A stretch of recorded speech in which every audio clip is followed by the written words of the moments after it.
commence? Bonjour tout le monde, bonjour Yasser. Bonjour Adel. Ça va? Ça va. On commence Adel? Je pense qu'on commence, oui. On commence. Par les présentations, après. Oui. D'accord, ok. Bonsoir, chers consoeurs, chers confrères. Au mon nom, Yasser Aslam, superviseur médical réseau pneumo-allergo des laboratoires Infamidis, et au nom de mes collègues des laboratoires Infamidis, permettez-moi de vous adresser mes remerciements d'avoir répondu favorablement à notre invitation. Je tiens aussi à remercier nos chers amis des sociétés savantes, l'association El Hakim de la wilaya de Médéa, des médecins généralistes de la wilaya de Médéa, et ainsi l'association El Labol, l'association blidienne des omnipraticiens de la wilaya de Blida, qui ont contribué à la réussite de cette rencontre. Et par la même occasion, je tiens à remercier aussi notre cher maître, professeur Boufoussaoui Abdelrahman, chef d'unité de pneumologie et endoscopie bronchique pédiatrique de l'EPH Bolourine Ibn Ziri, ex-Bainem, qui va nous parler aujourd'hui sur la toux chez l'enfant. Ça va être une communication très riche et bénéfique. Je vous invite de participer par vos questions, par vos interventions. Donc, je céderai la parole à notre collègue, M. Adel Bentaleb, chargé de la communication chez les laboratoires Infamidis. Merci beaucoup. Merci beaucoup, Yasser. Bonjour, chers participants, chers docteurs. Je vous remercie encore une fois pour votre assiduité, pour votre présence. Je remercie également notre cher professeur Boufoussaoui pour sa disponibilité, son partage. Je remercie également l'association Hakim de Médéa ainsi que l'association Abol. Je vais vous parler rapidement du déroulement du webinaire. Donc, dans un premier temps, nous allons partager avec vous la vidéo institutionnelle des laboratoires Infamidis. Après, nous allons passer à la communication et en dernier lieu, on vous laissera la main pour vos questions. On va essayer de répondre au maximum de questions. Donc, je vous souhaite un bon courage et un bon webinaire. Merci beaucoup, Adel.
Bonsoir tout le monde. Donc, sans plus tarder, je cède la parole au professeur Koufousavi. Merci beaucoup. Moi, de ma part, je remercie les laboratoires Infamedis pour me donner à chaque fois de parler de pathologies assez courantes chez l'enfant. Donc aujourd'hui, nous avons choisi de parler sur la toux chronique chez l'enfant. Et donc pour commencer, en introduction, on sait que la toux chronique est un motif fréquent de consultation et c'est un symptôme qui impacte beaucoup la vie de tous les jours de l'enfant, que ce soit pour son sommeil, pour sa scolarité, pour aussi sa vie de tous les jours. Et très souvent, il y a une différence dans l'appréciation de cette toux par rapport aux parents. Souvent, c'est une consultation frustrante pour les pédiatres et les parents. Hein. On vous ramène souvent un enfant qui tousse depuis des semaines, et quand vous leur dites, écoutez, votre enfant n'a pas de quelque chose de méchant, de grave, parfois, ils sont un petit peu surpris par cette réponse. La liste des diagnostics est longue, mais pour beaucoup, il n'y a pas de traitement disponible et efficace. Donc, d'abord, pour définir la toux, c'est une manœuvre d'expulsion forcée, généralement contre glotte fermée, et qui est associée à un son caractéristique. Voilà ce que c'est une toux que tout le monde connaît. En fait, la toux est un mécanisme réflexe de protection des voies aériennes.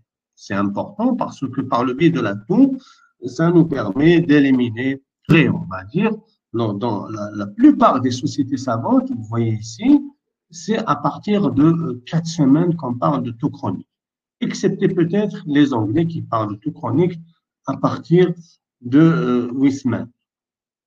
Donc, en gros, la toux aiguë, elle ne dépasse pas les 3 semaines. La toux chronique, chez tout le monde, excepté les Anglais, c'est à partir de 4 semaines. Et pour les Anglais, on parle de toux aiguë prolongée quand elle est entre 3 et 8 semaines. Donc, la toux est un acte réflexe, donc avec des stimulants, avec des récepteurs, des fois afférentes, un centre de la toux au niveau du cerveau et des fois efférentes qui vont permettre de provoquer la toux. Donc, si on voit ici, on a des récepteurs au niveau du conduit auditif externe, au niveau donc du larynx, de la trachée, au niveau des branches et au niveau du diaphragme. Bien sûr, ces récepteurs vont être stimulés par différents stimuli. Ça peut être des irritants, ça peut être de la chaleur, des acides, de la capsaïcine. La capsaïcine, c'est le produit piquant que contient le piment. La bradykinin et les neurokinines. Donc, ces stimuli vont stimuler donc, ces récepteurs. Et puis, il y a un influx nerveux qui va partir par le biais du nerf vague vers le cerveau. Vers le cerveau, on a un centre réflexe de la toux qui est situé au niveau du tronc cérébral. Et on a aussi un centre volontaire de la toux qui est situé au niveau du cortex cérébral. Tout à l'heure, qu'est-ce que j'ai fait? J'ai provoqué de la toux de façon volontaire. J'ai toussé, mais de façon volontaire. Parce que j'ai utilisé ce cortex cérébral.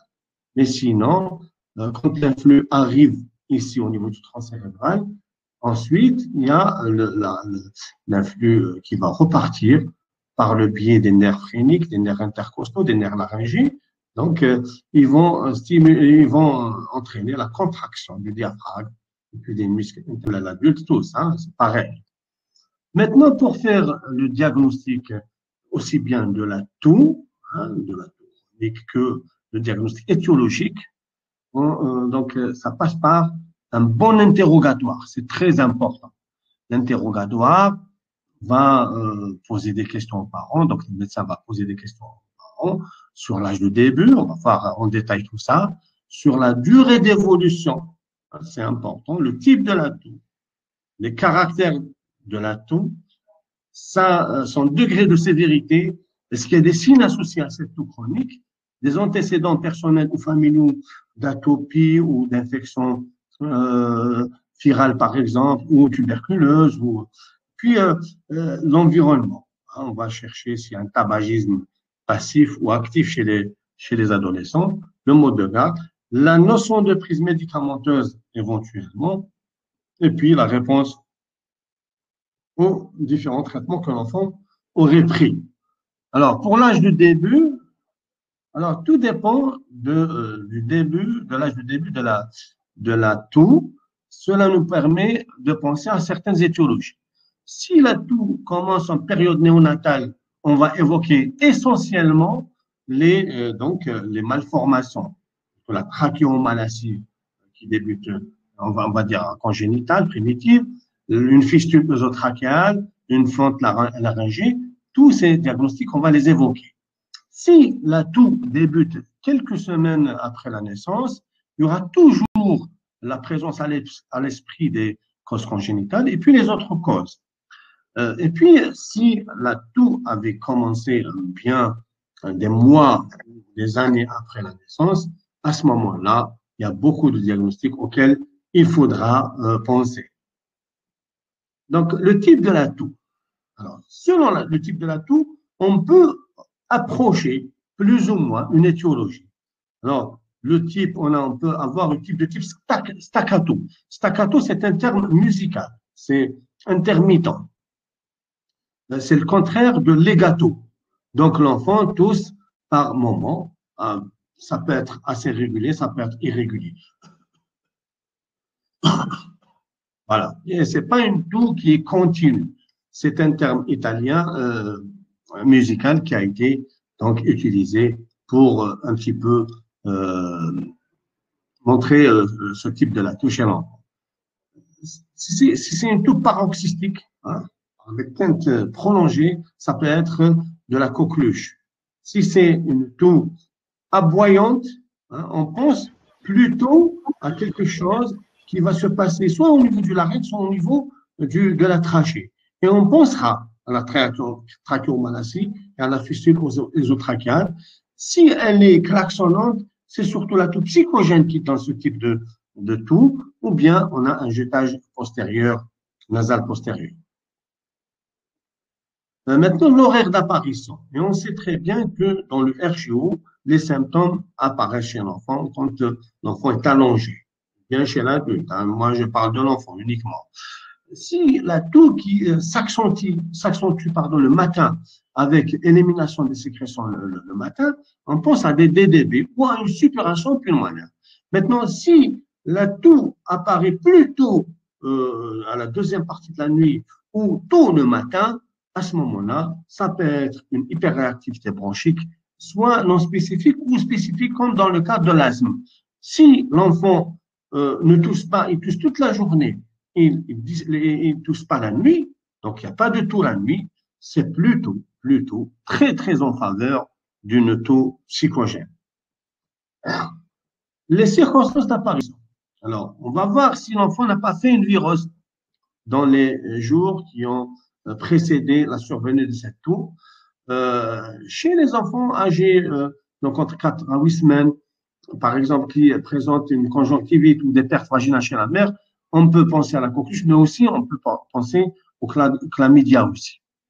Si c'est une toux rythmée par les repas, à ce moment-là, ça peut être une fente laryngée, ça peut être une fistule œsotrachéale et ça peut être un reflux gastro-œsophagien. Maintenant, si à l'interrogatoire, il y a la notion de syndrome de pénétration, on sait que l'enfant a peut-être inhalé un corps étranger. Pour les signes associés, à chaque fois qu'on a un wheezing, ça veut dire que l'anomalie, elle est en intrathoracique, au niveau des branches. Si maintenant on a un stridor, l'anomalie, elle est en extrathoracique. Elle est soit au niveau du larynx, soit au niveau de la trachée. Et bien sûr, on va chercher si cette toux n'est pas accompagnée par des vomissements. Les antécédents personnels et familiaux d'atopie ou bien de maladies génétiques telles que la mucoviscidose ou la dyskinésie ciliaire primitive. On va rechercher une notion de contagion viral de la coqueluche ou de la tuberculose qui pourrait expliquer la présence de cette toux chronique. On va étudier l'environnement dans lequel l'enfant vit. On va chercher s'il y a la notion de tabagisme passif chez les enfants et plutôt actif chez les adolescents. Et puis le mode de garde.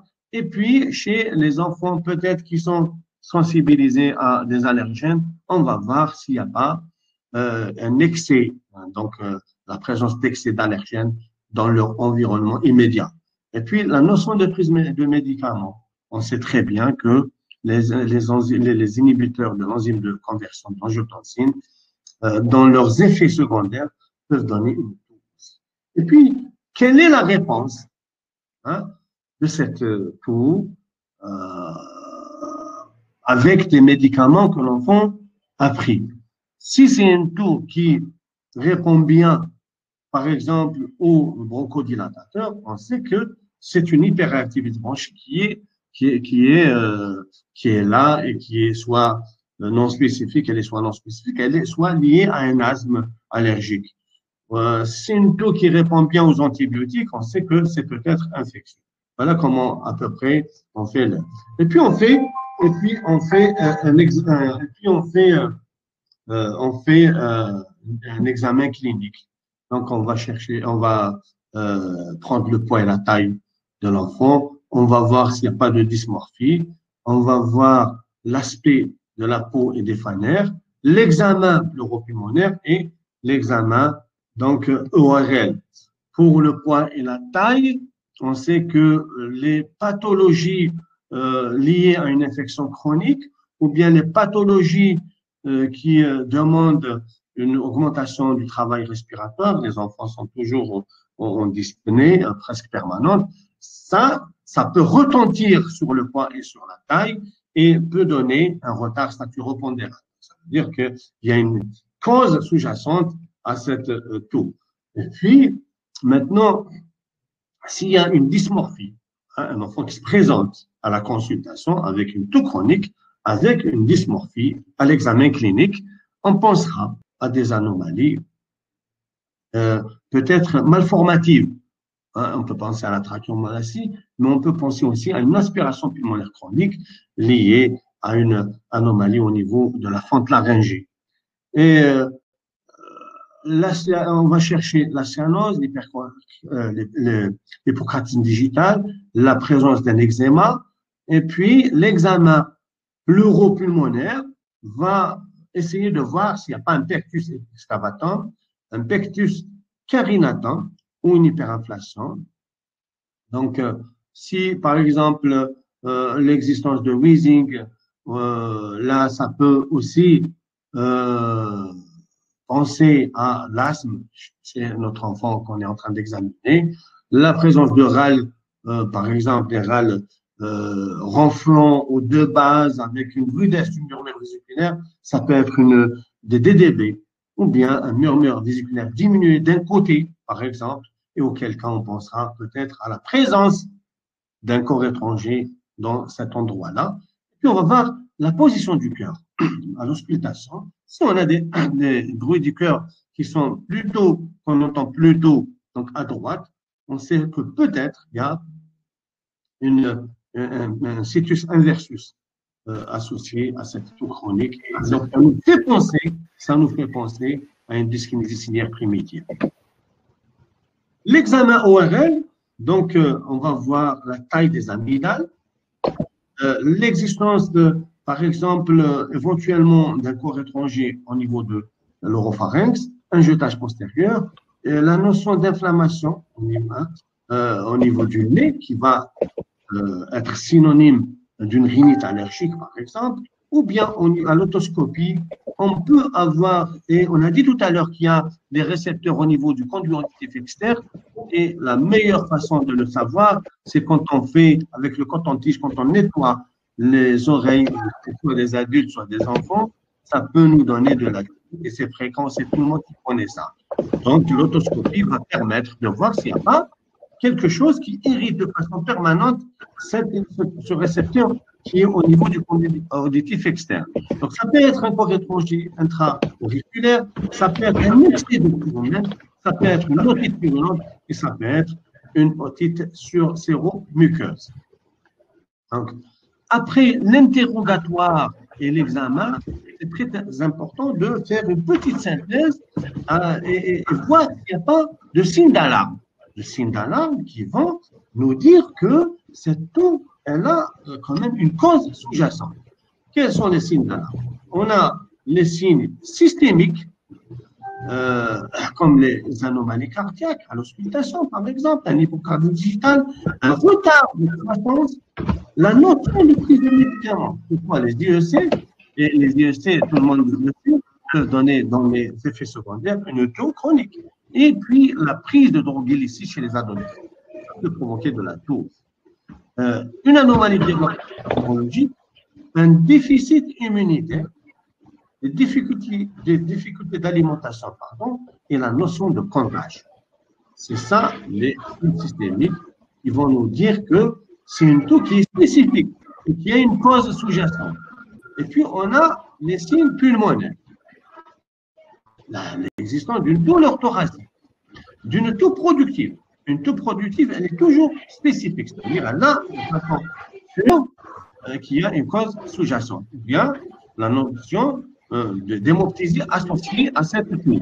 Les caractéristiques de la toux, qu'on a vu tout à l'heure, une pneumonie récurrente, où là, la présence de les antécédents de maladies pulmonaires, mucoviscidose, dyspnée ciliaire primitive, par exemple, une dyspnée d'effort ou au repos, et puis une déformation thoracique et les anomalies à l'auscultation qu'on a vu tout à l'heure, par exemple, crépitante, une diminution du mur vésiculaire, des racines sibilants, peuvent nous dire, la présence de ces symptômes, nous fait évoquer une cause à cette toux chronique.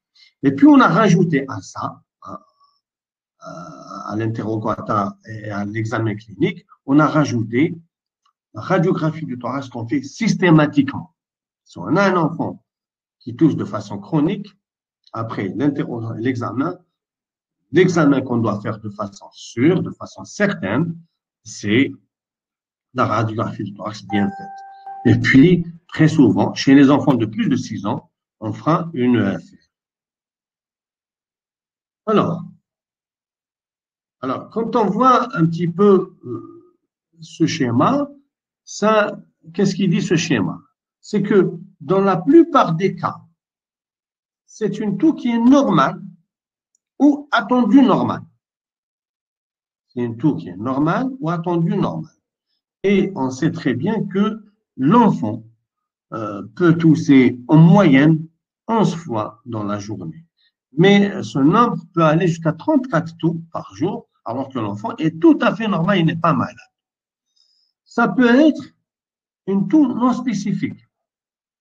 C'est une toux sèche en général, isolée, avec un examen clinique, une radiographie qui est normale. Et regardez la part des toux spécifiques qui sont dues à une cause bien précise, elle est très, très petite par rapport à l'ensemble des étiologies.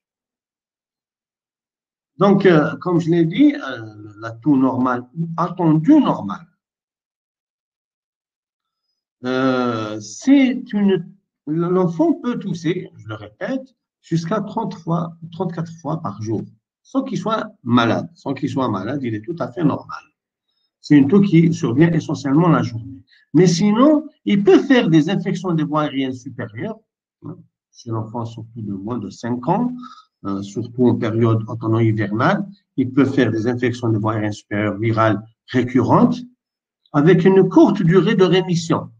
C'est-à-dire, il tousse pendant 3-4 jours, peut-être une semaine, il s'arrête peut-être 2-3 jours et puis il reprend un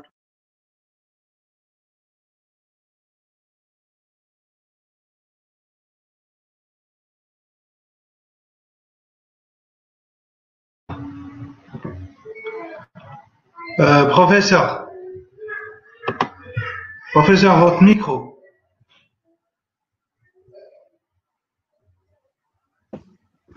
Alors, vous m'entendez? Très bien, très bien. Est-ce que vous m'entendiez avant? Oui, oui, oui. Ah, il y a eu juste une petite. Ah, il y a eu un gag. D'accord, ok, il n'y a pas de souci. Alors, pour les taux non spécifiques maintenant, la taux non spécifique qui est là, la part des étiologies des taux non spécifiques. C'est une toux qui apparaît après une infection virale des voies aériennes. C'est une toux qui est isolée, qui est intermittente, qui n'est pas continue. C'est une toux qui peut même réveiller la nuit l'enfant.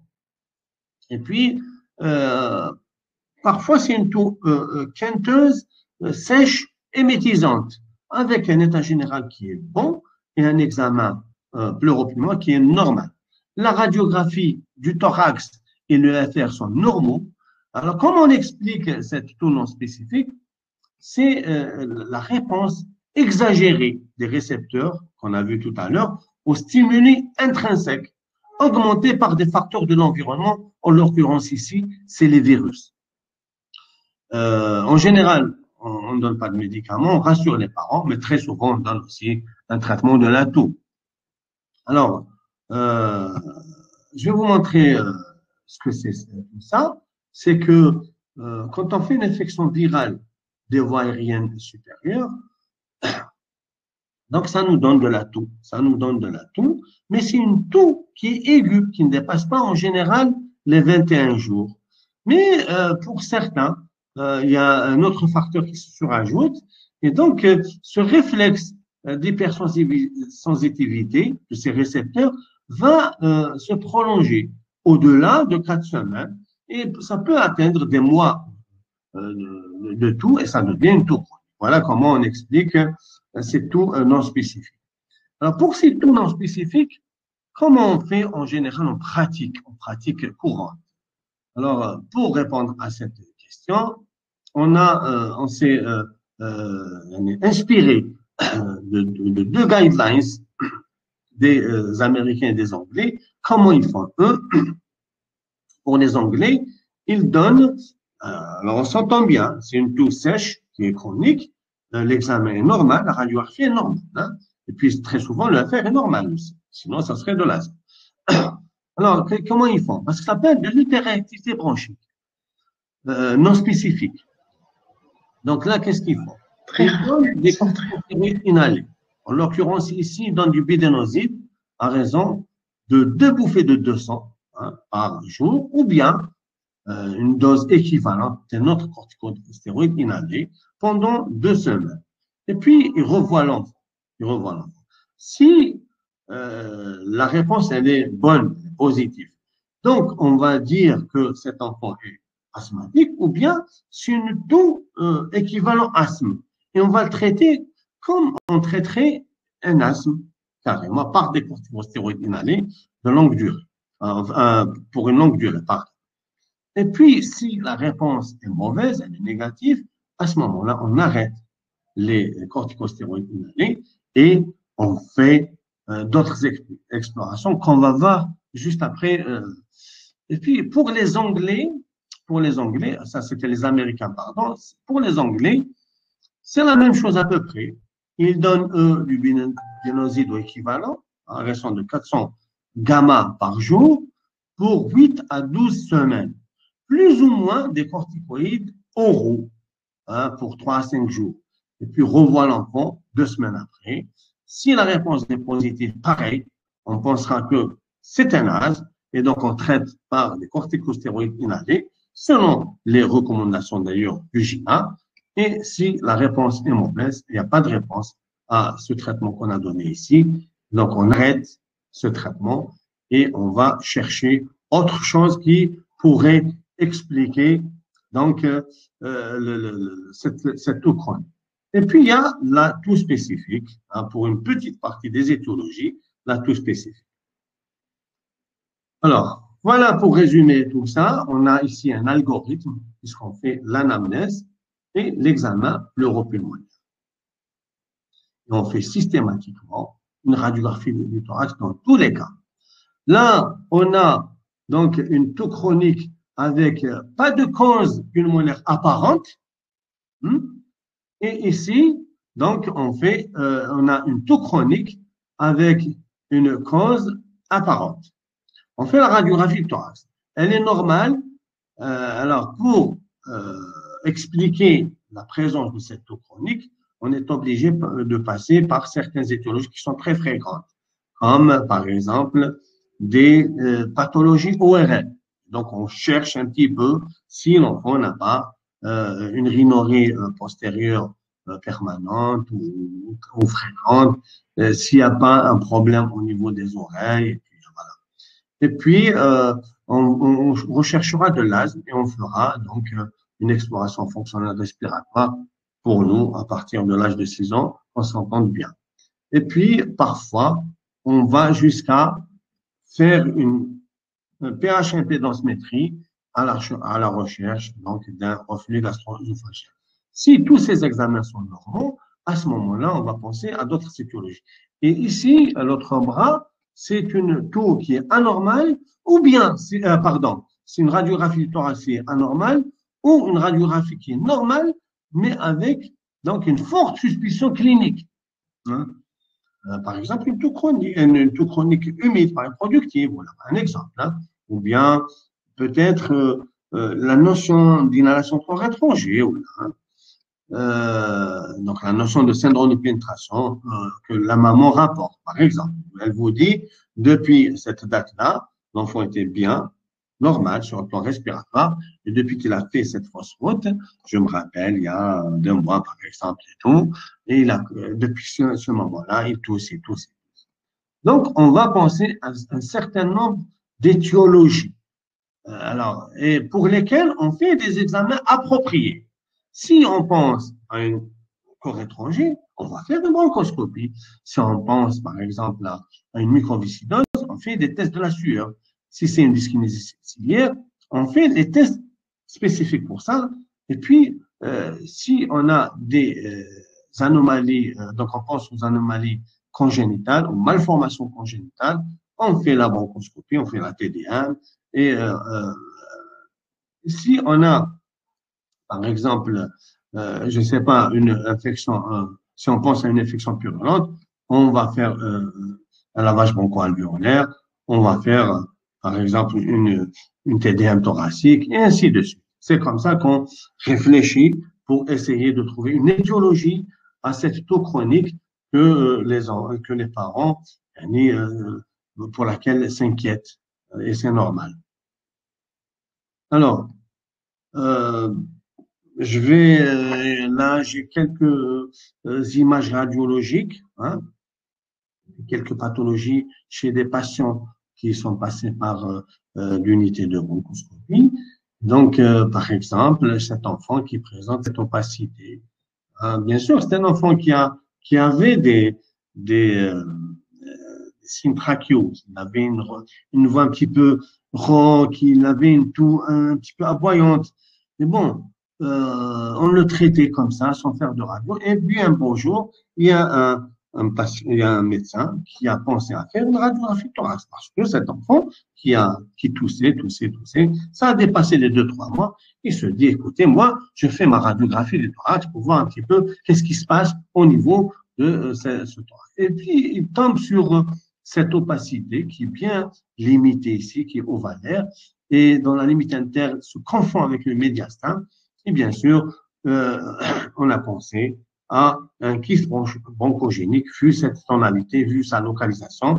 Et donc, on a complété par un TDM thoracique qui s'est rapproché beaucoup du diagnostic en montrant cette opacité qui est à côté de contigu à la trachée. Mais le diagnostic, il faut savoir que le diagnostic définitif du kyste bronchogénique, ça reste l'anapathe, hein, parce que ça va montrer une muqueuse de type respiratoire.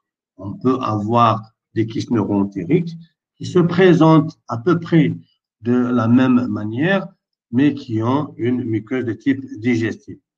Alors, ici, par exemple, dans la tuberculose ganglionnaire, elle est surtout parlante chez les jeunes nourrissons. Pourquoi? Parce qu'il a un petit thorax. Il suffit qu'il ait des adénopathies, il suffit qu'il y ait de la fistulisation, que ça réduit le calibre des branches et donc ça va provoquer de la toux de façon chronique. Et là, regardez cet enfant qui a des petites adénopathies, hein, discrètes, des petites adénopathies qui vont soulever ici l'artère pulmonaire et qui vont donner un aspect d'un trop bien visible. Ou là, ici, hein, ça peut être des adénopathies très volumineuses et donnant un aspect pseudo-tumoral. Ça peut être aussi des adénopathies, hein, ici bilatérales, ici à gauche, et ça peut être une adénopathie, plus peut-être de la fistulisation qui vont réduire de façon très importante. Parfois, il y a un granulome qui s'associe, qui va obstruer la branche souche gauche et va donner un emphysème obstructif de tout le poumon gauche. Et regardez l'aspect endoscopique de cet enfant qui, justement, s'est présenté pour une toux chronique, mais en fait, c'est un enfant qui présentait aussi des bronchites obstructives répétées, en plus de la toux, et chez qui, quand on a fait la bronchoscopie, nous avons trouvé, ça c'est des images du même patient. Il y a eu aussi bien de la compression qu'un aspect de préfistulisation, on appelle ça un aspect en pie de vache, c'est en mamelle de vache, et ici, un aspect de fistulisation. Donc, la compression, la fistulisation vont entraîner une réduction importante du calibre des branches, ce qui va entraîner donc de la toux et parfois même un faux asthme, donc des bronchites obstructives répétées pour lesquelles on pense que peut-être c'est de l'asthme et pourtant c'est pas de l'asthme. Ici, quand on regarde cette radio, c'est vrai qu'elle n'est pas bien de bonne qualité, mais quand même, on arrive à deviner que la crosse de l'aorte, elle est à droite au lieu qu'elle soit à gauche. Hein? Et puis, à l'époque, nous avions fait un OGD, hein, parce que maintenant, on ne le fait plus, et on voit qu'il y a une empreinte ici, parce qu'il y a une compression, hein, d'un arc vasculaire sur l'œsophage, et donc, nous avons complété par une angio-TDM qui a montré la présence d'un double arc aortique. Regardez l'arc, il est complet ici, et qui a donc entraîné la compression aussi bien de la trachée que la branche souche droite et aussi l'œsophage, et ça donne aussi bien des signes respiratoires que des signes digestifs. Sur le plan endoscopique, regardez ici la diminution du calibre, hein, de plus de 50% au niveau du tiers inférieur de la trachée. Alors, qu'est-ce que c'est ce double arc aortique? Et on sait très bien que l'aorte, ici on a l'aorte, la crosse de l'aorte normale, sa disposition normale. On a l'aorte ascendante. Ensuite, on a la crosse de l'aorte qui est à gauche, ça va passer à gauche. Ensuite, ça descend par l'aorte descendante. Dans le double arc aortique, on a l'aorte ascendante qui va se diviser en deux branches. Ces deux branches vont se réunir en postérieur pour donner l'aorte descendante. Et regardez ici, la branche ici qui passe à droite, elle est plus importante que celle de gauche. C'est pour ça que dans le cliché tout à l'heure, nous avons vu la crosse de l'aorte carrément à droite. Et donc, au cours de ce passage-là, à ce niveau-là, ça va comprimer aussi bien la trachée que l'œsophage et ça va donner des troubles donc respiratoires, un type de toux, un type de crise d'asthme parfois, un type de signes trachéaux aussi. On peut avoir un stridor, on peut avoir un cornage aux deux temps, par exemple, et on peut avoir une dysphagie, des vomissements. Et puis ici, on a l'autre anomalie donc vasculaire, parce que dans la plupart des cas, les anomalies vasculaires sont asymptomatiques, parce qu'elles n'entraînent pas de compression. Et très souvent, on fait leur découverte de façon fortuite, à l'occasion d'un symptôme qui dure un peu, on fait là. Mais les deux anomalies qui sont symptomatiques, donc c'est ces deux-là, c'est le double arc aortique, et ici, c'est l'anomalie du Neuhauser. Regardez ici, l'arc ici, il est complet. L'arc ici n'est pas complet, il est complété par la persistance du ligament artériel. Ça va entraîner la même chose, parce que cet encerclement va entraîner la compression de l'œsophage et de la trachée. Regardez cette radio. Qu'est-ce qu'on peut dire sur cette radio? Que c'est une radio qui il y a ici, on a un situs inversus. L'endroit est à gauche, le poumon gauche, il est à droite. Et c'est un situs inversus qui est complet. Regardez, l'opacité du foie, au lieu qu'elle soit à droite, elle est à gauche. Et ici, on a des clartés digestives. Donc, cette radiographie dans laquelle on a un situs inversus, ça peut rentrer dans un cadre du syndrome de Carthagène, hein, qui associe le situs inversus, qui associe aussi une dilatation de bronche, et donc, et puis une polypose nasale.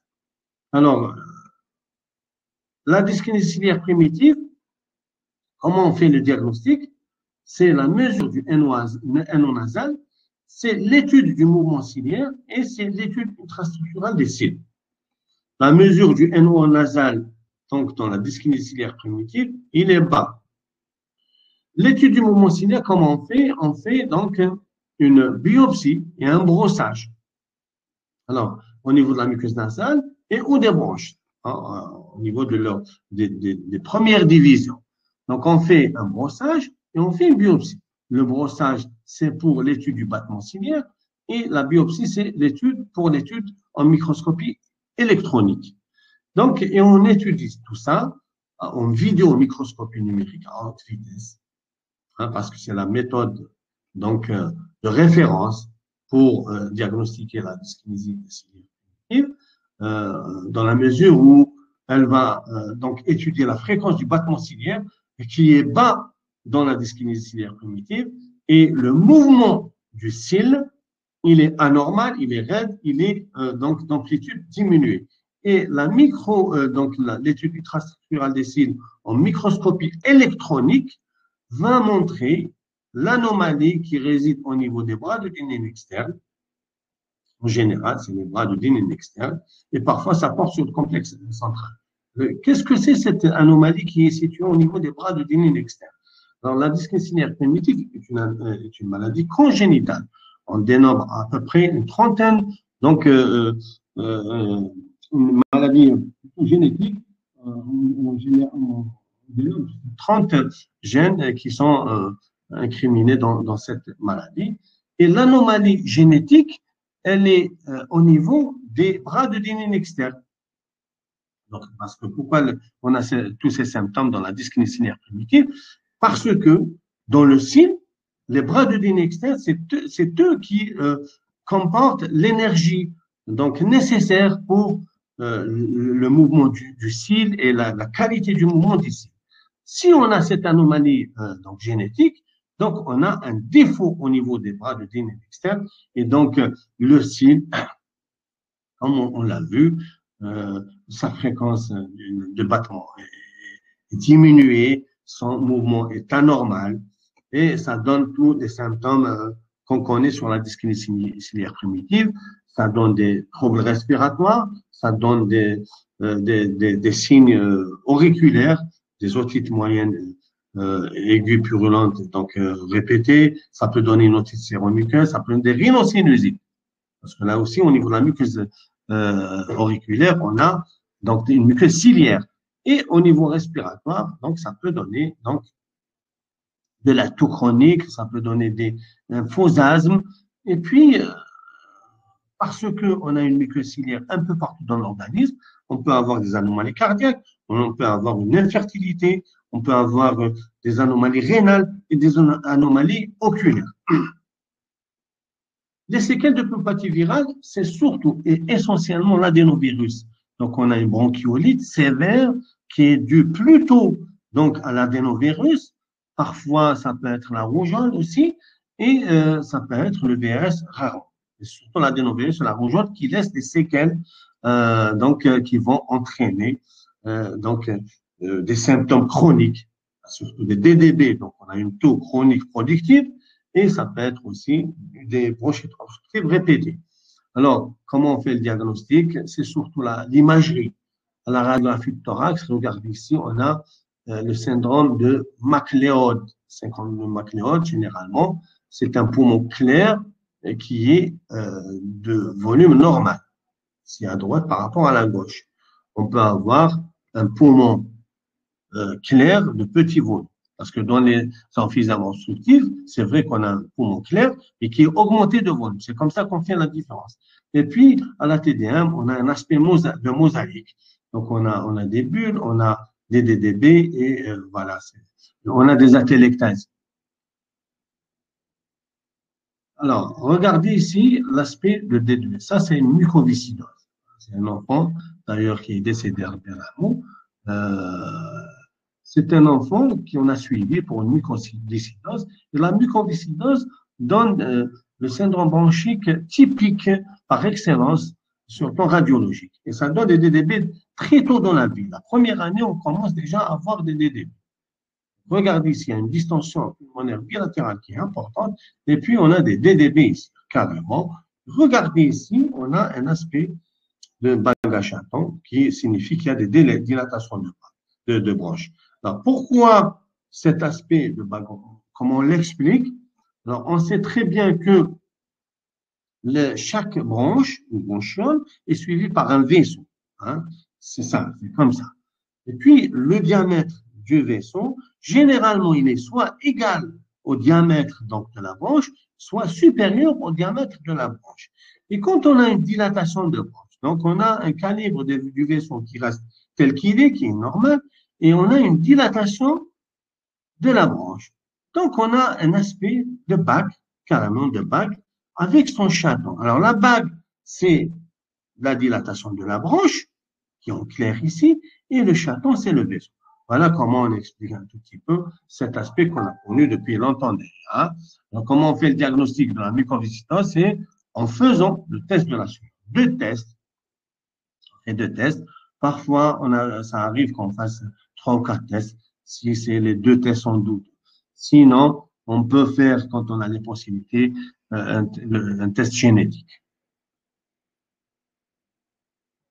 L'inhalation de corps étrangers, parfois la maman vous rapporte la notion de l'inhalation de corps étrangers, parfois l'enfant qui va vous rapporter la notion d'inhalation de corps étrangers, mais parfois, soit l'enfant est petit, donc, et puis là, il n'y avait pas de témoin quand il a fait l'accident, soit que cet enfant a fait un syndrome de peine devant la maman, carrément, à côté de la maman, et puis que ce syndrome de pénétration a été négligé par les parents.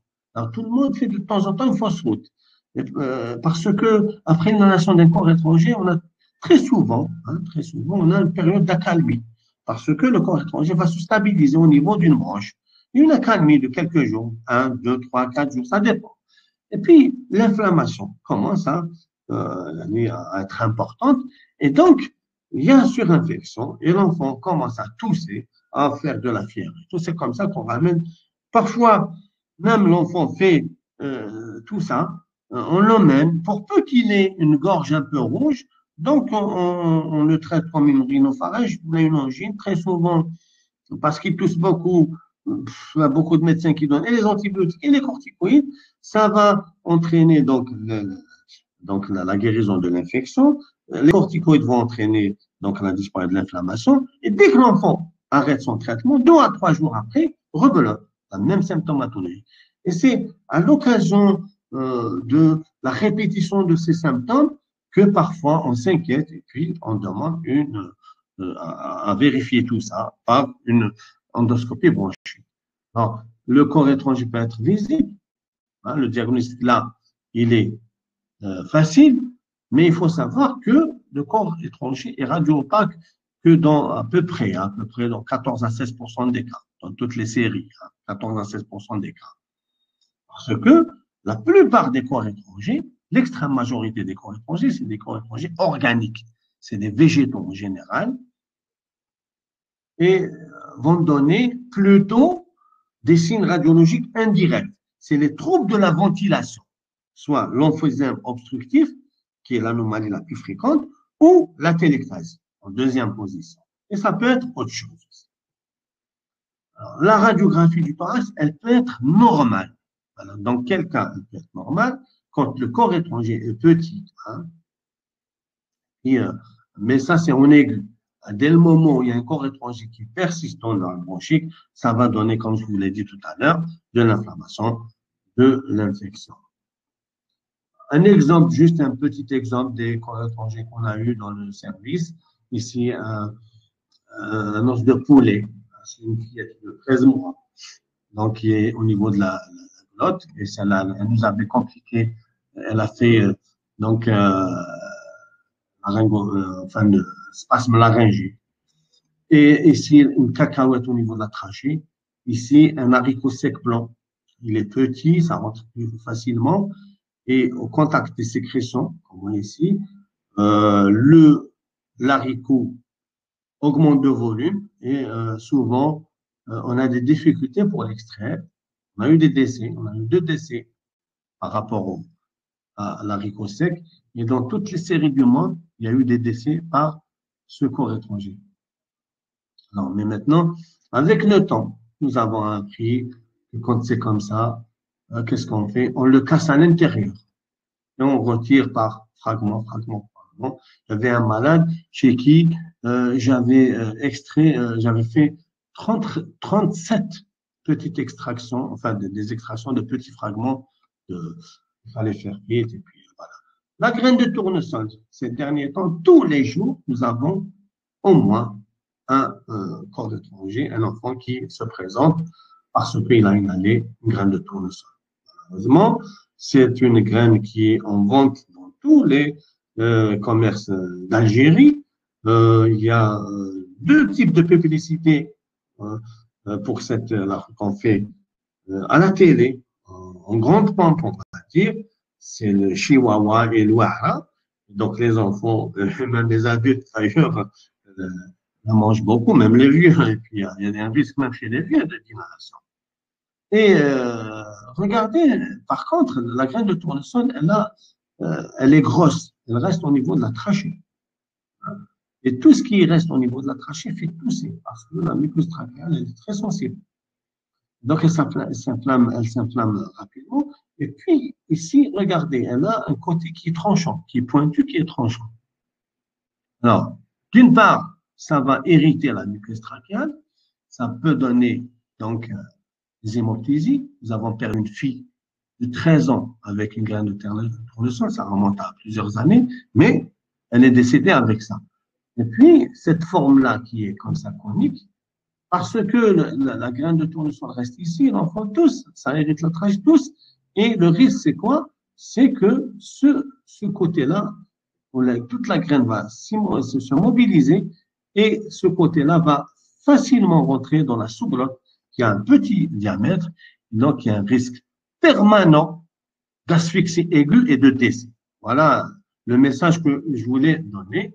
Et puis il y a d'autres, les filles et les femmes qui prennent qui mettent le foulard et qui mettent les épingles à foulard entre leurs lèvres quand ils mettent le foulard.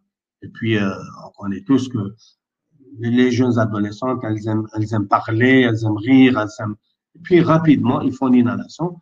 Ici, une grosse punaise, et ici, un corps étranger de nature plastique. On va parler de quelques étiologies fréquentes en cas de toux chronique auxquelles on n'y pense pas tellement. Donc, le syndrome de rhinorrhée postérieure peut être dû à 2 choses. Ça peut être une rhinosinussite chronique, ça peut être une rhinite allergique. Donc, la rhinosinusite chronique, le diagnostic est souvent facile. On a un écoulement nasal mucopurulent avec un jetage postérieur. Et si on fait une rhinoscopie, on va trouver du pus au niveau des fosses nasales et des méas sinusiens. Et c'est la TDM des sinus qui va nous donner le diagnostic exact. Et puis, la rhinite allergique. L'enfant, il a une rhinorrhée claire, il a une obstruction nasale, il a une prurite nasale, il a des éternuements. Et très souvent, à la rhinoscopie, on a une muqueuse œdémacée et les tests cutanés, très souvent, sont positifs. Donc, ça fait une rhinite allergique et qui va donc donner une rhinorrhée postérieure parce que la rhinorrhée est très souvent en antérieur, mais parfois chez des enfants qui ont une obstruction nasale importante. La rhinorrhée, elle est plutôt postérieure et ça fait tousser, donc ça donne une toux chronique chez l'enfant. La bronchite bactérienne persistante. C'est une étiologie auquel on y pense de plus en plus. Hein, ça atteint les enfants de moins de 6 ans. C'est une toux productive qui est contenue, qui est isolée en général. Hein. Très souvent, c'est des enfants qui n'ont même pas de fièvre. Ils ont une toux, ils ont une expectoration pure. Et à la radiographie du thorax, on a une radiographie très souvent normale. Parfois, ça montre un petit épaississement péribronchique. Alors, à quoi est due cette bronchite bactérienne persistante? Elle est due à la production des bactéries dans cette bronchite, de biofilm, qui va rendre ces bactéries résistantes. Et puis, bien sûr, ça peut entraîner une altération de la cléarance mucociliaire. Alors, le traitement actuellement de la bronchite bactérienne persistante, c'est généralement l'association amoxicilline à l'acide clavulanique et qu'on donne de façon prolongée. Au minimum de semaines, parfois, ça peut être plusieurs semaines. Hein. Alors, il faut quand on a en face de nous un enfant qui présente une bronchite bactérienne persistante, il faut vite le traiter. Pourquoi il faut vite le traiter? Parce que ça peut évoluer vers des DDB, des dilatations de bronchite. Donc, il faut s'empresser pour le traiter. Alors, regardez ici sur différentes études de différents pays, donc sur les étiologies donc de la toux chronique chez l'enfant. Il y a maintenant, regardez la bronchite bactérienne persistante et qui est en première position dans plusieurs études. Et regardez ici, là aussi, chez l'enfant de moins de 6 ans, hein, de moins de 6 ans ici, première étiologie de la toux chronique dans ces différentes études, c'était bien sûr la bronchite bactérienne persistante par rapport à d'autres étiologies. La toux psychogène, ça atteint plutôt les adolescents, parfois l'enfant d'âge scolaire. Mais c'est surtout les adolescents, elle est aussi fréquente chez l'adulte. Hein. Il n'y a pas de différence de sexe. Hein. On dit que chez l'adulte, la toux psychogène, c'est surtout chez les femmes, mais chez l'enfant, il n'y a pas de prédominance de sexe. On a vu des enfants qui se sont présentés donc, pour une toux chronique qui étaient des garçons et d'autres, c'était des filles. Il n'y a pas de souci. Alors, comment ils font? Hein? C'est la présence d'une toux rauque, explosive, aboyante ou klaxonnante, répétitive, se produisant parfois plusieurs fois par minute. Imaginez un enfant qui tousse plusieurs fois par minute. Toute la journée, pendant des heures et des heures et des heures. C'est une toux qui est sèche, s'exacerbant en présence des professionnels de la santé, des parents et des enseignants. Pourquoi? Parce que c'est l'enfant qui essaie d'attirer l'attention, soit de ses parents, parce qu'il y a un petit problème à la maison. Peut-être qu'il y a un problème entre ses parents. Peut-être que ses parents lui demandent d'avoir de bons résultats scolaires. Peut-être que c'est le moniteur sportif qui lui dit il faut que tu sois un très bon sportif. Il faut que tu sois premier dans les activités sportives. Et ça, comment il se défend l'enfant en provoquant une toux comme ça psychogène. Très souvent, c'est des enfants qui sont asthmatiques en plus. C'est des enfants qui sont asthmatiques, donc ils savent comment tousser. Donc, il n'y a pas de souci. Alors, comment on fait? En général, c'est des enfants, quand ils sont dans la salle d'attente, ils ne s'arrêtent pas de tousser. Et à ce moment-là, très souvent, on sait que, quand on fait notre consultation, on sait que l'enfant qui est en train de tousser, probablement, ils font une toux psychogène. C'est une toux avec une tonalité particulière. Donc, et si vous interrogez les parents, ils vous disent que l'enfant, franchement, ça ne le dérange pas. C'est un enfant qui dort bien la nuit. Est-ce que votre enfant tousse aussi bien la journée que la nuit? Non. Ils vous disent non. L'enfant, la journée, c'est vrai qu'il tousse sans arrêt, mais quand il dort, aucune toux. Et c'est ça, c'est un élément très important pour faire le diagnostic toux psychogène. On appelle ça la belle indifférence. La belle indifférence, parce que par cette toux-là, il essaie d'attirer l'attention de tout le monde, de gêner tout le monde, sauf lui qui vit bien avec cette toux. Et dans les écrits en anglo-saxon, dans les articles des anglo-saxons, donc on écrit en anglais, sauf cette expression-là, on la répète en français, la belle indifférence. C'est comme ça, parce que les Français qui l'ont appelé comme ça.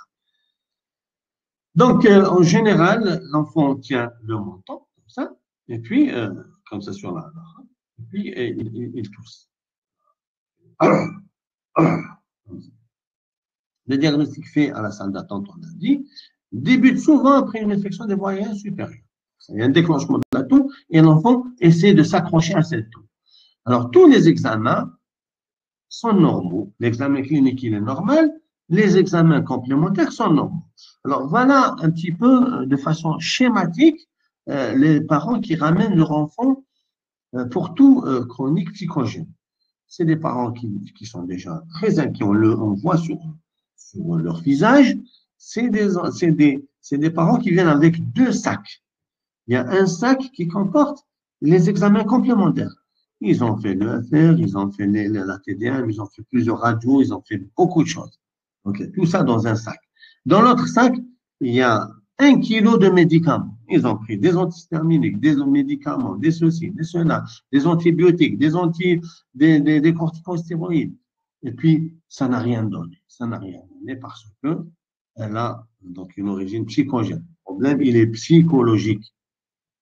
Alors, très souvent, il y a un profil psychologique chez les enfants et les parents.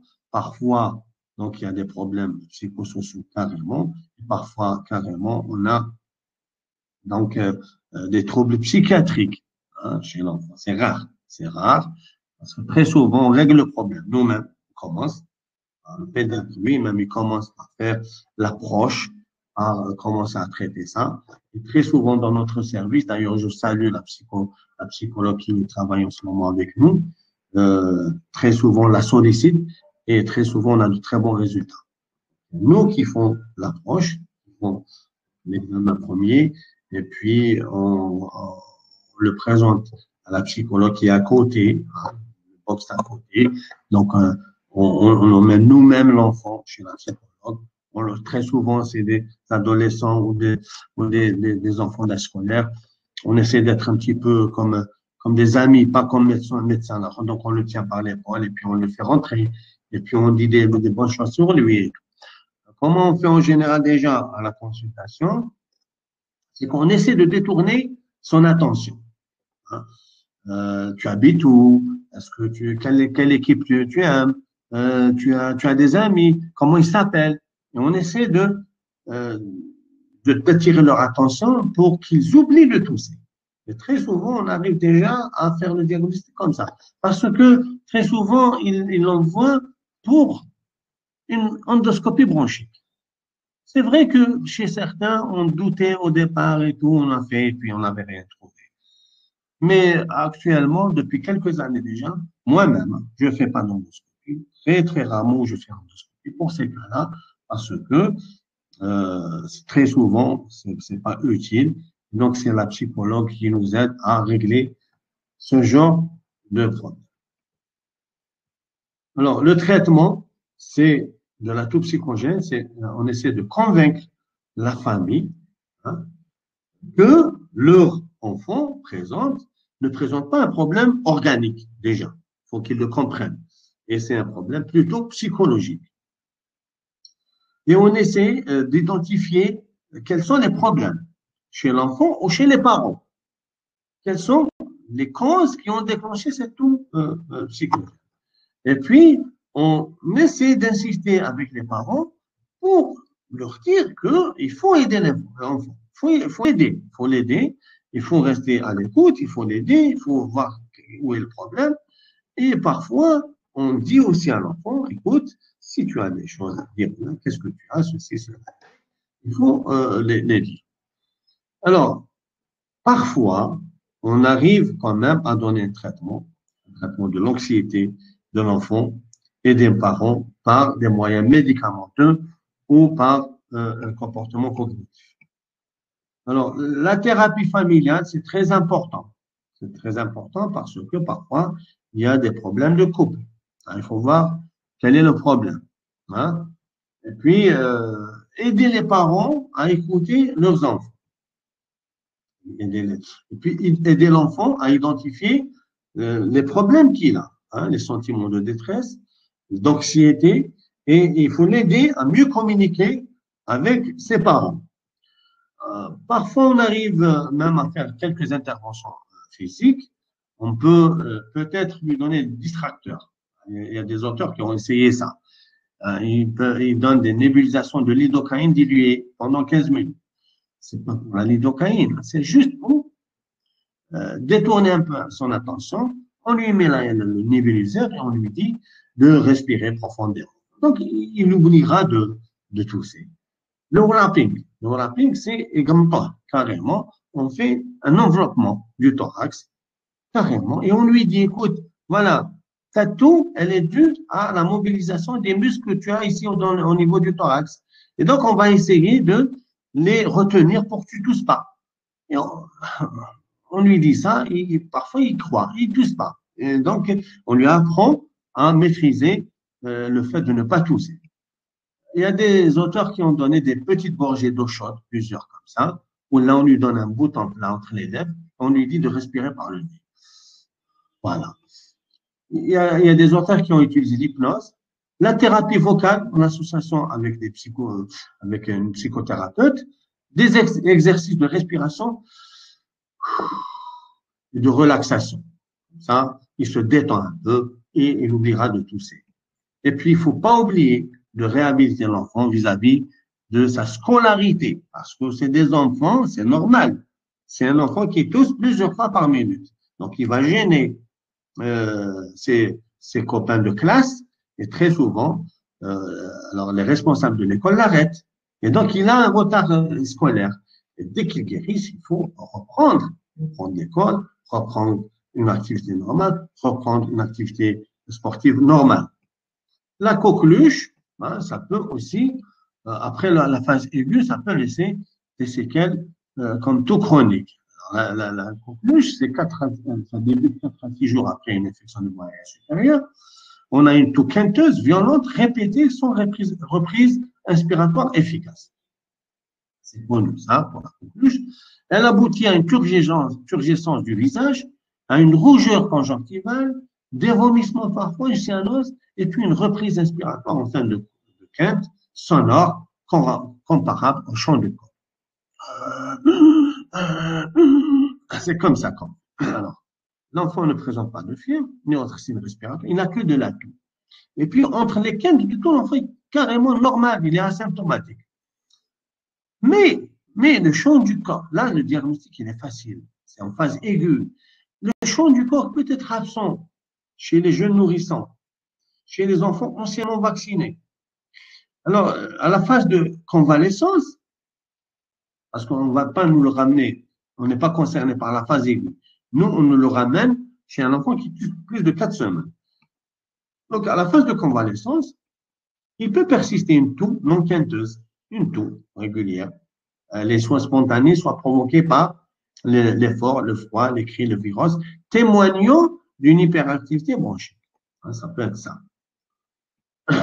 Alors, il faut savoir que l'immunité acquise par la maladie naturelle ou par la vaccination est perdue de manière progressive.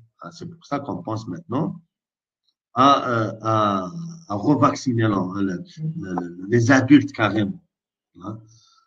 L'identification des contaminateurs, par contre, là, elle est importante parce qu'il n'est pas à la phase aiguë. On va chercher la notion d'épidémie de toux prolongée, plus de 7 jours, déjà, dans l'entourage. On va rechercher un tousseur au contact du malade avec une durée d'incubation longue. Parce que quand on a une virose, c'est 1 à 2 jours l'incubation. On va chercher un tousseur qui a toussé il y a longtemps, il y a 7 à 21 jours, donc dans l'entourage. Alors, sur le plan biologique, la culture, l'isolement des bordételles anormales, elle est efficace les 2 premières semaines de la maladie. Première semaine de tout. Donc, c'est pas la peine maintenant, il est à 4 semaines et plus. Donc, on va rien faire, on va rien trouver du tout. La PCR en temps réel, elle est donc possible de la faire jusqu'à 3 semaines après le début de la toux. Là, il ne faut pas la demander parce qu'on est à plus de 4 semaines. La sérologie, elle n'a pas de place. Donc, le bilan biologique n'est pas d'un grand apport, n'est pas d'un apport carrément pour le diagnostic. Donc, il vaut mieux ne pas le faire quand on a une toux chronique et on pense à des séquelles de peau. L'infection à mycoplasme. Alors, on a la première semaine, quand on a une infection à mycoplasme, on a de la fièvre, on a des signes extra-respiratoires plutôt. On a une éruption cutanée, on a des myalgies, on a une fièvre.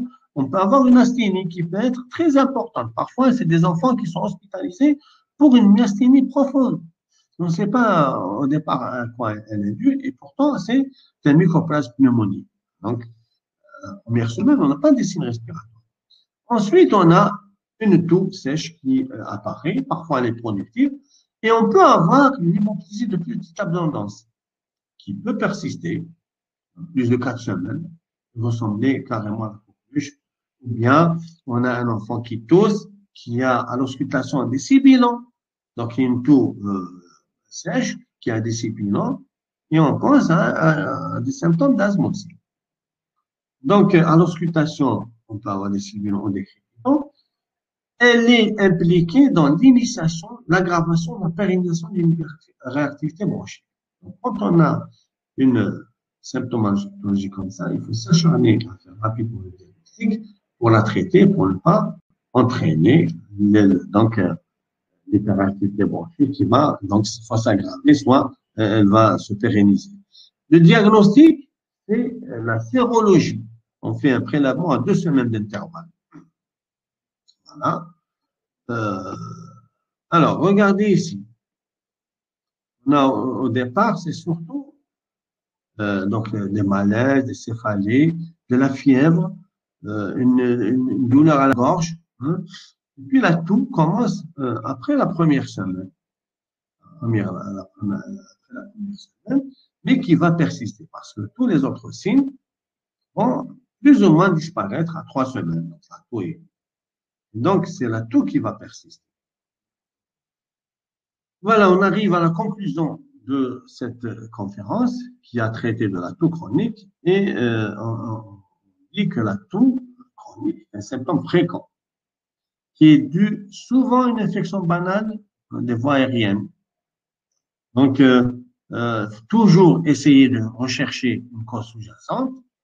Dans l'approche du diagnostic, c'est la clinique qui est très importante. C'est surtout l'interrogatoire qui est très important. Et aussi la clinique. Et surtout l'interrogatoire. Donc, une origine spécifique doit être traitée. Sinon, la toux non spécifique, c'est une toux sèche. Et on a vu comment on fait. On fait un traitement d'épreuve par des bronchodilatateurs, plus ou moins des corticoïdes inhalés.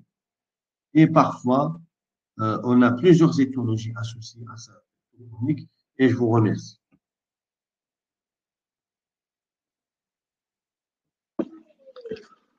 Merci beaucoup, cher professeur. Cher professeur. Oui, merci beaucoup à vous. Merci de votre écoute. Merci beaucoup, professeur. Donc, on va passer à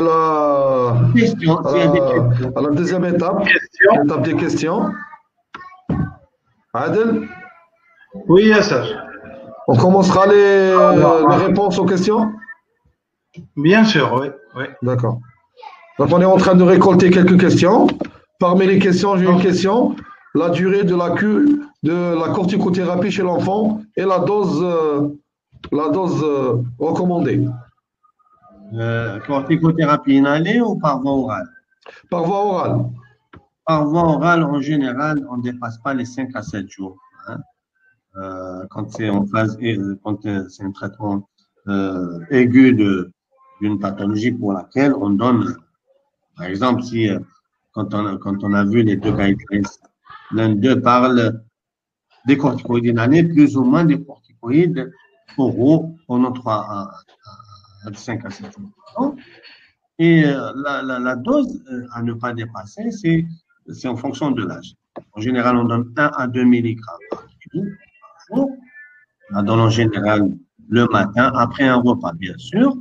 Et chez les moins de 5 ans, il ne faut pas dépasser les 20 milligrammes de dose générale.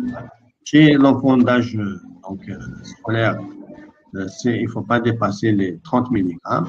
Et chez les autres, plutôt moins de 2 ans, le maximum, c'est 20 milligrammes, jusqu'à 50-30 milligrammes. L'âge scolaire, c'est 40 milligrammes le maximum. Et chez l'adolescent, c'est comme chez l'adulte, pas plus de 50 milligrammes par jour. Voilà. D'accord. Une deuxième question, c'est on va sortir un peu de contexte. Est-ce que c'est par Dr Abdelkader Yousfi, est-ce qu'il y a-t-il un bilan biologique particulier à l'enfant Covid-19? Bon, c'est vrai qu'on est en période de Covid. Alors, c'est vrai que ça peut être. Mais pour le Covid, c'est une infection aiguë. C'est une infection aiguë. Sûrement que chez cet enfant qui est au contact d'adultes qui ont eu le Covid, peut-être qu'il a présenté à un certain moment des symptômes légers, petite fièvre, de la toux, une rhinorrhée. Peut-être que c'était. Très souvent, ça rentre dans l'ordre.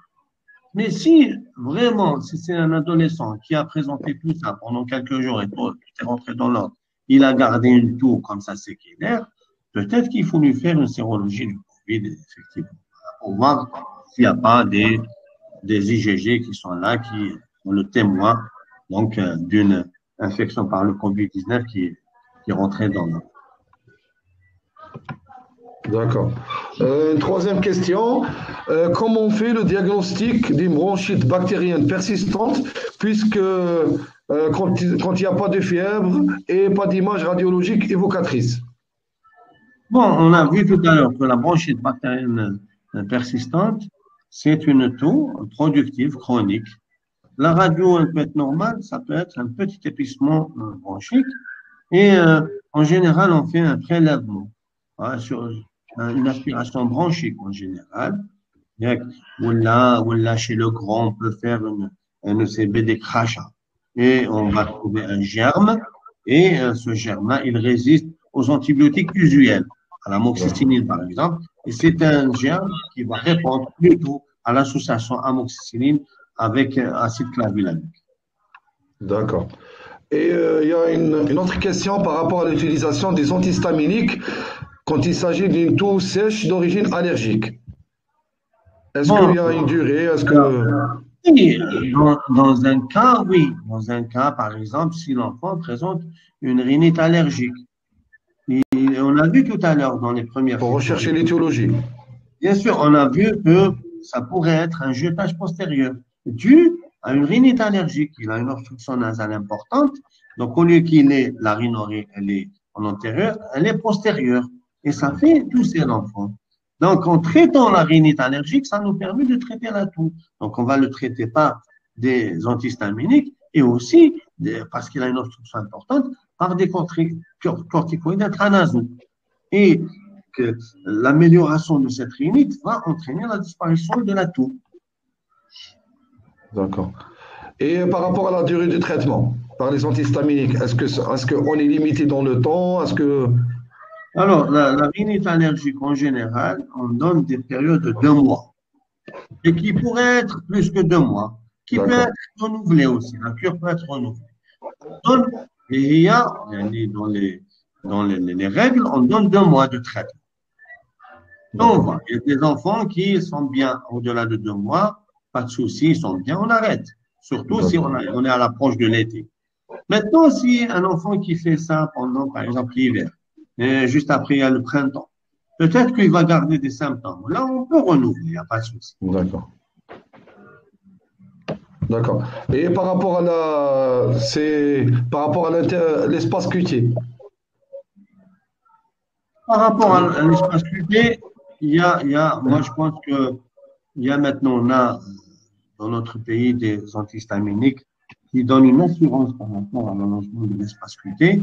C'est vrai que quand on donne de la desloratadine, par exemple, d'après plusieurs études, il n'y a pas l'allongement de l'espace cutané et on peut les donner en association avec les macrolides sans aucun problème.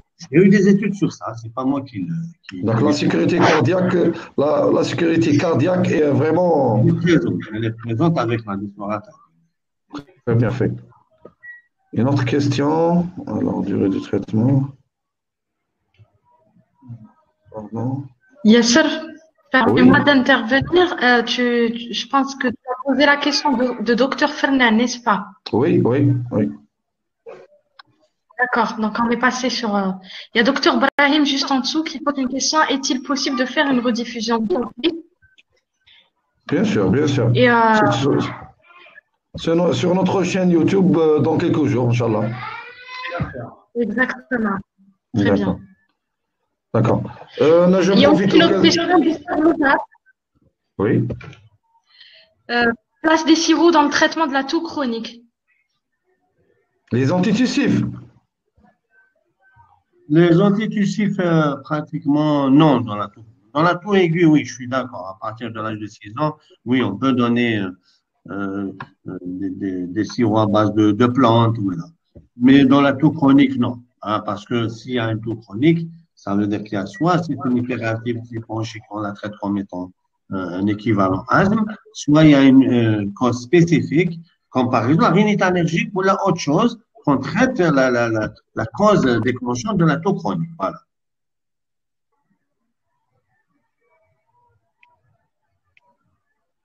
Y a-t-il d'autres questions? Amina? Y a d'autres questions? Alors, il y a Dr Dufel qui dit bonsoir, merci pour ce partage. J'ai ma fille qui est sous traitement Budécor depuis 6 ans. Hein? Les crises aiguës ont disparu. Très bien. Ce que je dois comprendre, c'est que son médecin dit on doit arriver à 0 toux, chose qui est impossible. Je pense que la toux est parfois une réaction naturelle. Je n'ai rien compris. Merci de me donner votre avis.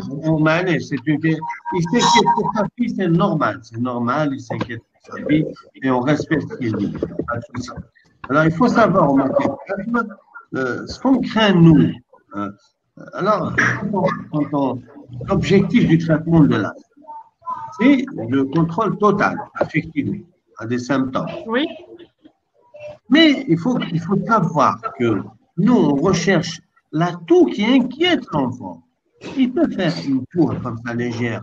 On cherche une toux qui, par exemple, fait réveiller l'enfant la nuit, en dehors qu'il soit malade, par exemple, parce qu'il peut faire une rhinopharyngite qui tousse, ça peut le réveiller la nuit.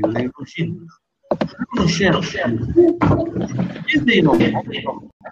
Donc, il n'y a pas d'autre pathologie, c'est une toux qui est due à son maladie, qui le réveille la nuit. Maintenant, c'est une toux légère, donc on continue à dormir. Si touche 2 à 3 fois par nuit, rien. Mais là, on cherche aussi une toux démarrée à l'effort.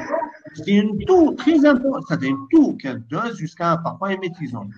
Et si quand il court, si elle court et tout, elle joue et tout, elle fait une petite toux, rien.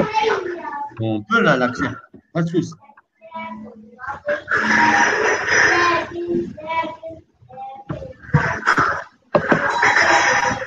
Alors, les micros. Éteignez les micros, Paul. Ah oui. Alors, une autre question. Une autre question. Amina, est-ce qu'il y a d'autres questions?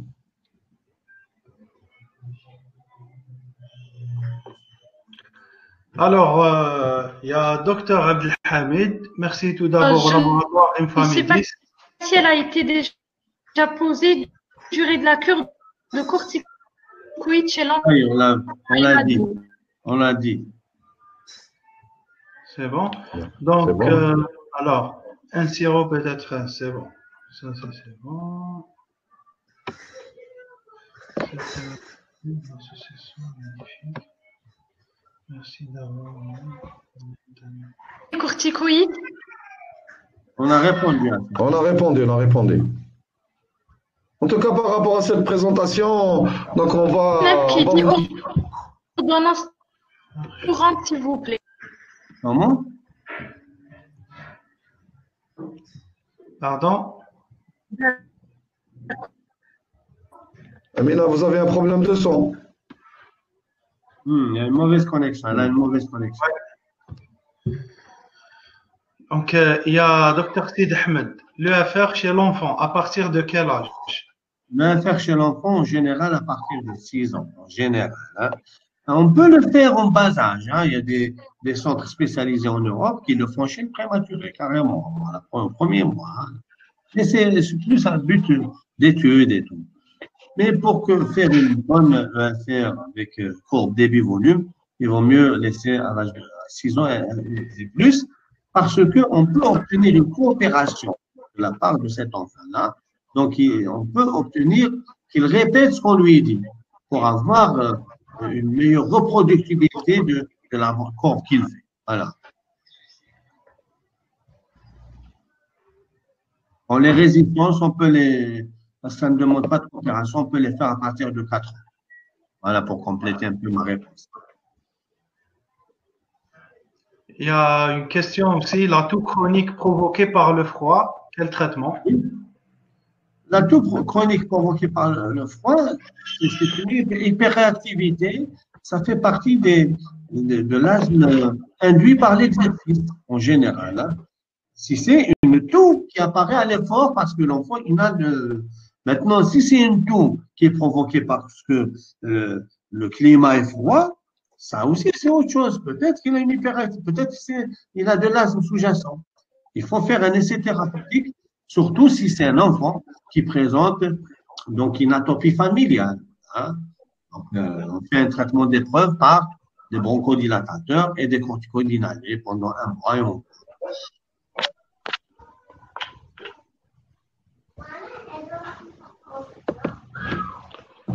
C'est bon, Adel?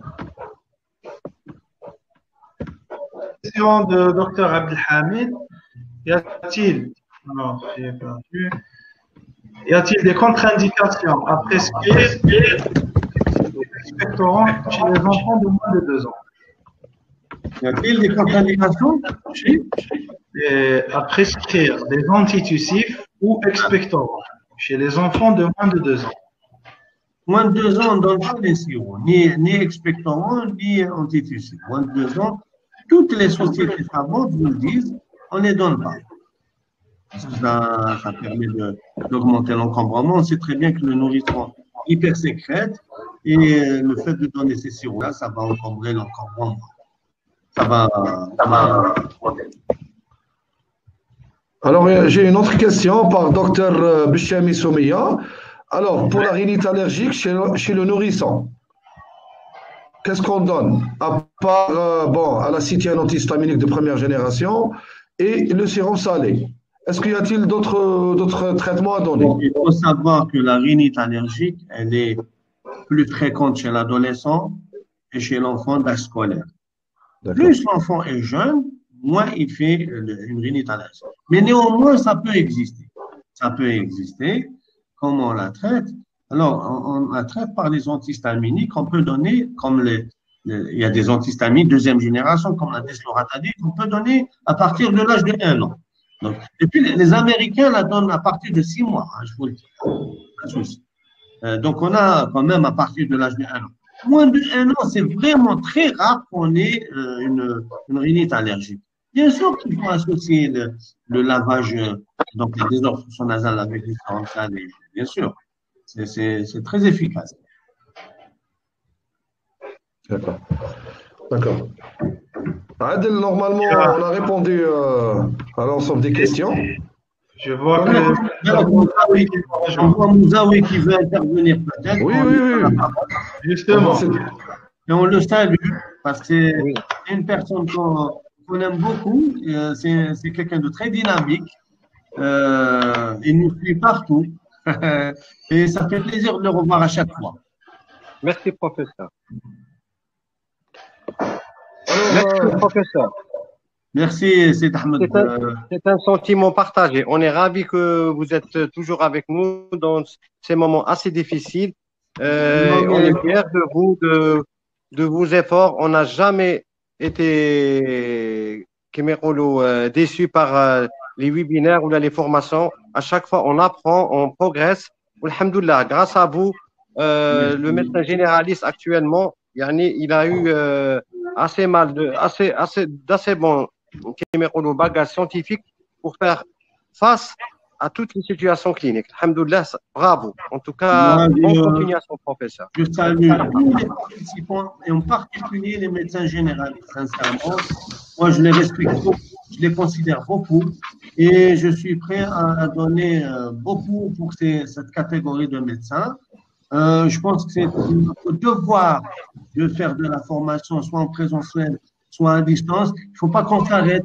C'est vrai, elle est présente constamment. Il faut apprendre à vivre avec cette épidémie. On ne sait pas quand est-ce que ça va disparaître, cette épidémie. Mais nous, on continue à vivre, on continue à donner des informations, de la formation à nos valeureux médecins. Et je tenais aussi à saluer de façon importante les efforts d'Infamidis parce que merci beaucoup. À eux, on est là pour vous donner et on le donnera avec plaisir à chaque fois. Ne t'en fais pas. Bien sûr. En tout cas, cher professeur, en tant que représentant des laboratoires Infamidis, on vous donne notre garantie. On est un laboratoire très engagé dans la formation continue et ça ne va pas être la dernière communication ou la dernière présentation. Ça va être une tradition, donc on va la refaire, on va toucher d'autres thèmes d'actualité, d'autres thématiques, en collaboration bien sûr avec les sociétés savantes, à l'image de la BOL, de Blida, à l'image de l'Hakim, à l'image de la Sange, à l'image des sociétés savantes qui sont très actifs dans la formation continue. Merci beaucoup. Et aussi, je profite de l'occasion de présenter mes condoléances. Les moments que vraiment, face à cette situation douloureuse, on a perdu beaucoup de confrères, beaucoup de consoeurs lors de cette pandémie. Que dire, à part bon courage, soyons tous les cas assurés de notre amical soutien en cette période difficile. Nous présentons nos sincères condoléances à nos consoeurs et à nos confrères défunts et à leurs familles. Et la semaine passée, on a perdu des consoeurs et des confrères. Dr Abed Hamid, le pédiatre de Blida, qui était très actif dans la formation continue. Dr Belsadoun, Dr Fodil, le chirurgien, Dr Badali de Médéa. Et vraiment, on est vraiment touchés.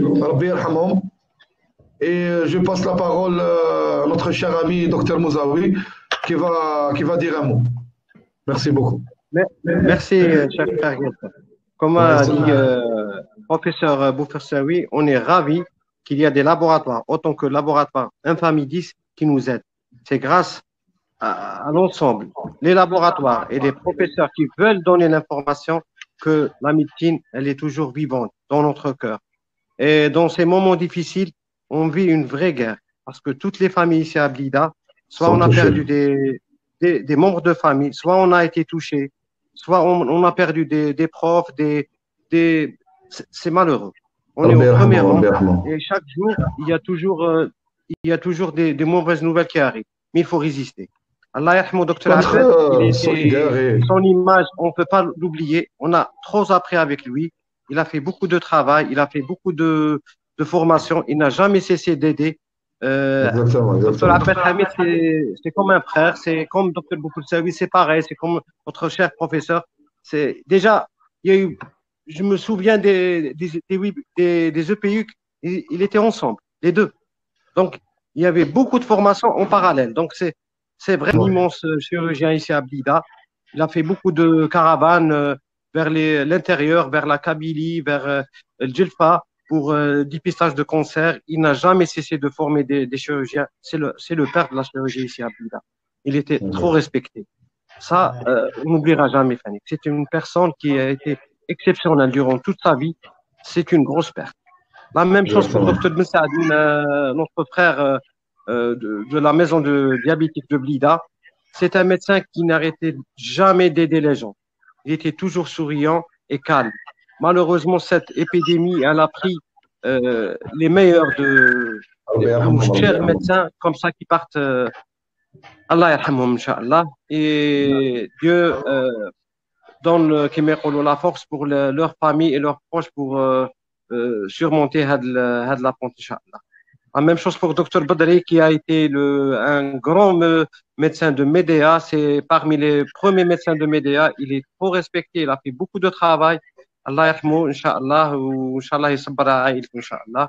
Et mon nom personnel, au nom de l'association de Blida Abol, au nom de l'association de Médéa El Hakim et au nom de tous les médecins qui ont participé aujourd'hui et les médecins généralistes, les condoléances tana pour toutes les familles algériennes qui ont perdu des proches.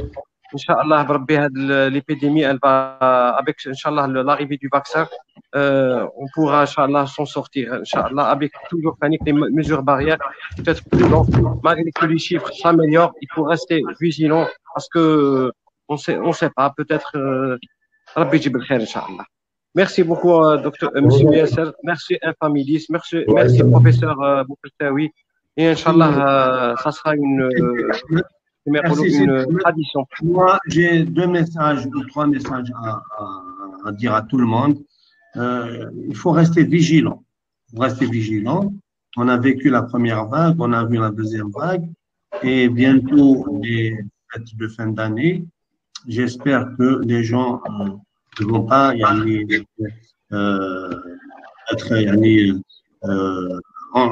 ne font pas des regroupements, plutôt des regroupements en cours de cette là. Donc, soyez vigilants. Une mesure barrière, c'est très important. Le lavage des mains, l'eau et le savon. Et quand on est dehors, c'est le gel hydroalcoolique. Le port de masque, quel que soit le type de masque, chirurgical, FFP2 ou en tissu. On peut même le faire en tissu avec du coton, il n'y a pas de souci. Et puis, la distanciation physique, 1,5 mètre, 2 mètres. Évitez les regroupements. Évitez de se serrer la main. Évitez de vous embrasser. Et surtout, de grâce, bientôt, entre guillemets, quelle fête de fin d'année, honnêtement, quelle fête de fin d'année. Est-ce qu'on a le cœur de fêter la fin de cette année-là? Je pense que chacun reste en famille, avec ses enfants, avec sa famille, et qu'ils fêtent ensemble ce qu'il y a à fêter, et éviter de sortir, d'avoir des regroupements. Voilà, merci beaucoup à tous. Bon week-end. Merci beaucoup. Et bravo. Merci beaucoup. En tout cas, on se donne rendez-vous pour un éventuel webinaire, Inch'Allah, prochainement. Merci beaucoup. Inch'Allah. Merci. Bonsoir. Au revoir. Excellent week-end. Merci.